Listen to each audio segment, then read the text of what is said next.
Iron, calcium కోసం గోంగూర, protein కోసం meal maker, ఈ రెండు కలిపి కూరండి. ఒక కప్పుడు మిల్ మేకర్ తీసుకుని గోరువెచ్చని నీళ్ళలో వేయాలి. 2 టేబుల్ స్పూన్ల ఆయిల్ వేసుకుని 2 గుప్పిళ్ళ గోంగూర మగ్గించుకుని ఒక ప్లేట్లోకి తీసుకోవాలి.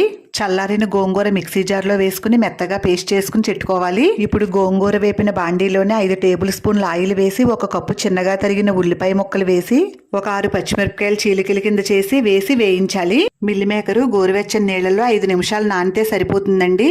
నీళ్లన్నీ పిండేసి మిల్ మేకర్లన్నీ ఒక ప్లేట్లో పెట్టుకోవాలి.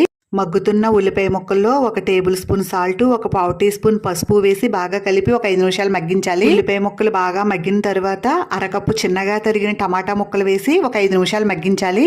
1 టేబుల్ స్పూన్ కారము, 1 అర టీ స్పూన్ అల్లం వెల్లుల్లి పేస్ట్ వేసి బాగా కలపాలి. నూనె పైకి తేలేలా కాస్త మగ్గిన తర్వాత గ్రైండ్ చేసి పెట్టుకున్న గోంగూర పేస్ట్ అంతా వేసేయాలి. 1/2 టీ స్పూన్ ధనియా పొడి, పావు టీ స్పూన్ జీరా పొడి, అలాగే 1 అర టీ స్పూన్ గరం మసాలా పొడి వేసి ప్లేట్లో పెట్టి చెట్టుకున్న మిల్ మేకర్లు కూడా వేసేసి అంతా కలిసేలా ఒకసారి కలపండి.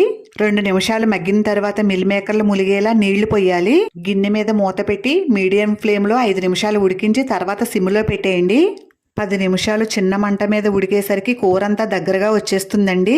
కూరంతా ఇలా దగ్గరగా వచ్చిన తర్వాత గ్యాస్ ఆఫ్ చేసేయచ్చు. గోంగూర మిల్ మేకరీ రైస్లోకే కాదండి, రోటీ, చపాతీ దేనికైనా చాలా బాగుంటుంది. మీరు కూడా ట్రై చేయండి.